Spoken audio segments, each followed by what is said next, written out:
Ladies and gentlemen, welcome to another edition of Update News. Now, today's hot topic is more fixes have just been announced. That is right, ladies and gentlemen. We have a jam-packed episode today, so make sure you stay until the very end to get all the latest information as we have it. And as always, I just want to say a massive thank you to everybody who has been hitting that subscribe button as of late, and for those who have had to resubscribe to the channel as well. A massive thank you to each and every one of you. The reason being is, as we all know by now, YouTube goes through periodic culling cycles, and what that means is they remove you, the viewer, from your favorite YouTubers by unsubscribing you without your knowledge or your consent. So as always, please just double check if you are still subscribed. If you're not subscribed, then please make sure you resubscribe, and if you have been watching me for a while, you like what I do here, then why not consider hitting that subscribe button. Also, don't forget to leave a like on this very video. It really does help me out a lot, but it also gets this information out there to the wider YouTube audience. Alright, let's get into today's video. So onwards to our hot story. More fixes have just been announced by Mr. Murray over on Twitter, and this was also backed up by SteamDB, with internal branch and experimental branch updating yesterday afternoon. So first of all, if we go over to SteamDB, you can see that experimental and internal was both updated 16 and 17 hours ago respectively, with Mr. Murray over on Twitter posting this. So the title reads, "New experimental build pushed to PC with more incoming fixes." So here's the list. Now we can see experimental branch 20/02, and it reads, "Fixed an issue that caused a player-owned pirate dreadnought to fire at the player." Now this was an issue that has plagued me as well for the longest amount of time, so I am really happy that this is fixed. As you know, if you own your own private dreadnought as your own freighter, then you want it to defend you, not attack you. So this is a very, very important and good fix. The next one reads, "Fixed an issue that allowed the player to destroy a player-owned pirate dreadnought."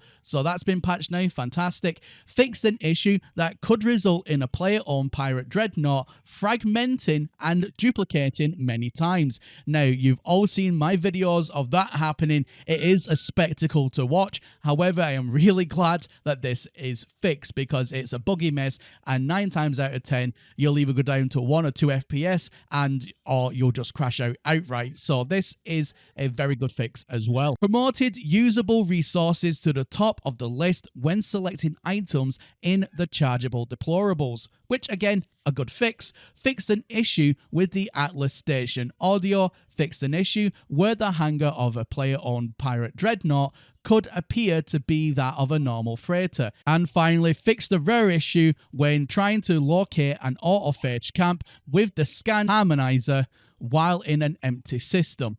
So as you can see, ladies and gentlemen, we have a lot of very important fixes, and it seems to be very centered around the pirate dreadnoughts. As we all know, you can now personally own and use as your own personal freighter, which again is absolutely massive in a big way. So really happy to see that's getting some love and attention. And remember, all of these patches and fixes all add up. Yes, they're all on experimental right now, but the second they go public is when they get released into PlayStation, for Sony, and for Microsoft and Xbox, and then they'll all be pushed into the end user, so everybody then benefits. So all these updates right now are painting a much bigger picture for a much more stable and enjoyable version of No Man's Sky, which can only be a good thing. Now, in other news, Mr. Murray was also very busy over on Twitter again and posted this yesterday afternoon. The post reads, "FYI, for those playing on the Asus ROG Ally, No Man's Sky is now supported." Again, fantastic, fantastic news.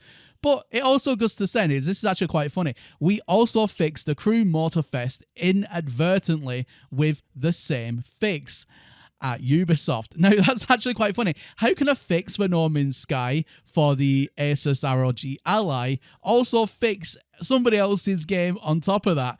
That is absolutely crazy. So the fact that the team have done that, that's actually quite funny. But yeah, amazing news all around. Now, just underneath that post was this. Now, this to me says 1,000 things. Now, this post is obviously someone has made it in Photoshop, and it's the brand new ships that we see in the game from the latest expedition. Now, it's a game called Wipeout, and someone superimposed the new ships over that.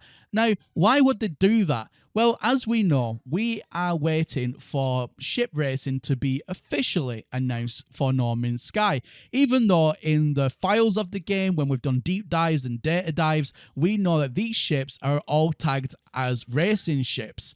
And even Mr. Murray posting this, retweeting this with his little emoji there, is only more proof to the pudding that ship racing will be coming to No Man's Sky. And even in the trailers as well, we see signs of flags and checkers for an indication that ship racing as well will be coming into the game.